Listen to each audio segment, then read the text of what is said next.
Mic और wife ये दो ही कब बिगड़ जाए के नहीं सकते। क्या क्या समझ में आई नहीं आई? माइक और वाइफ यो कब चलते चलते बंद हो जाए और कब वह परमेश्वरी बंद की चालू हो जाए।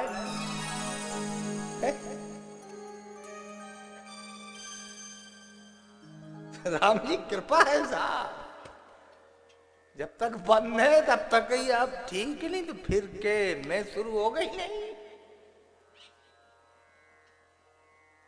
ये स्थिति वो आत्मदेव ब्राह्मण की है, बड़ा दुखी, संतान नहीं, पत्नी करके साहब मर जाऊं।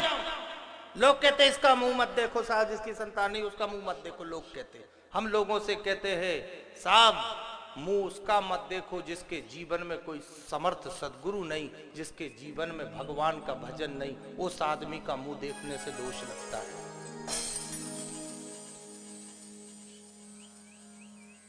मां नहीं मात पिता नहीं देवा, साधुन शंकर वावहि सेवा, जिनके यह आचरण भवानी ते सब निश्चर जाने ही प्राणी।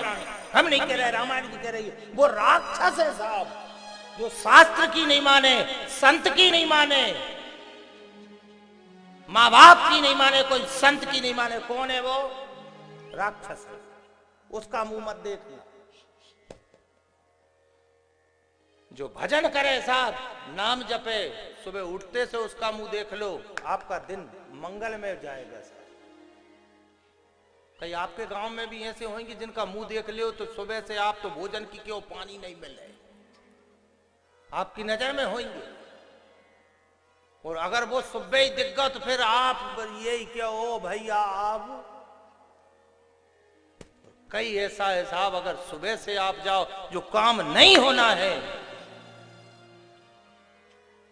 काम हो जाए साहब। अपने यहां लोग कहते महिला अगर भरा क्या लेके मिल जाए, घड़ा लेके मिल जाए, काम क्या मानते हो? शुभ मानते है ये नियम। हम साहब इस बात को नहीं मानते। हम कहते भरा हुआ घड़ा असर नहीं करता है,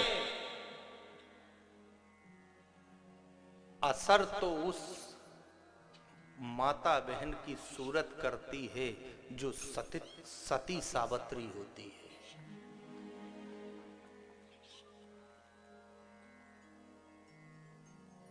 तो कई जगह कई को भरा घड़ा मिला और साहब क्या काम बना नहीं, क्या हुआ? बिगड़ गया, कई जगह बिगड़ गया।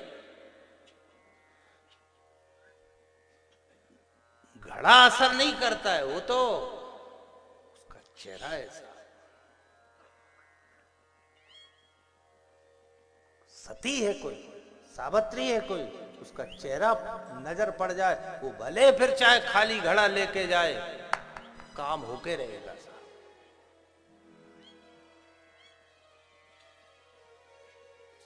इतना ओझ है उसके चेहरे। तो आत्मदेव ब्राह्मण दुखी है, मर जाऊं, मरने गया, सरोवर में कूद के छलांग लगाऊंगा, जीवन समाप्त कर लूंगा।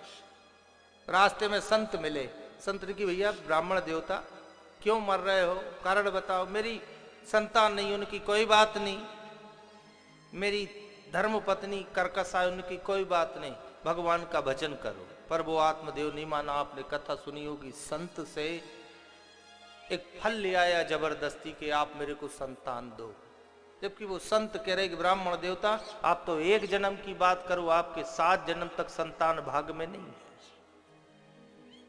क्यों जबरदस्ती परेशान हो रहे हो? पर वो नहीं माना।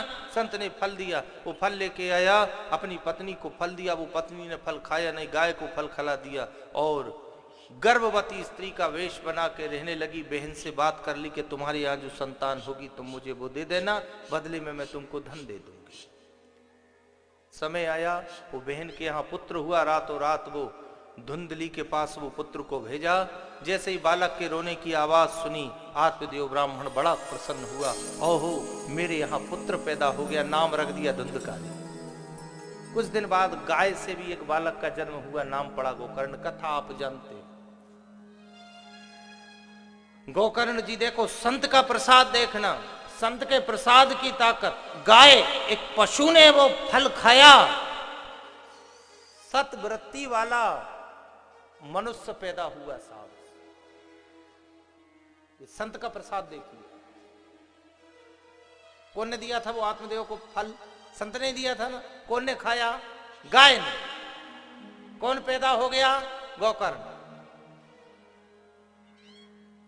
और आत्मदेव के घर कौन पैदा हो गया?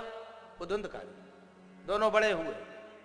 उधुंधकारी पिता की बात को नहीं मानता, गोकर्ण जी अपनी पिता की बातों को मानते। एक दिन वो आत्मदेव अपने पुत्र धुंधकारी को समझा रहे थे, बेटा तू गलत काम कर रहा है, जुआ खेलता है, सट्टा खेलता है, शराब पीता है, पाप कर्म करता है, ये मत करे। उस समय उस धुंधकारी ने कही कि पिताजी अपनी इज्जत को अगर बचाना है तो चुपचाप बैठो।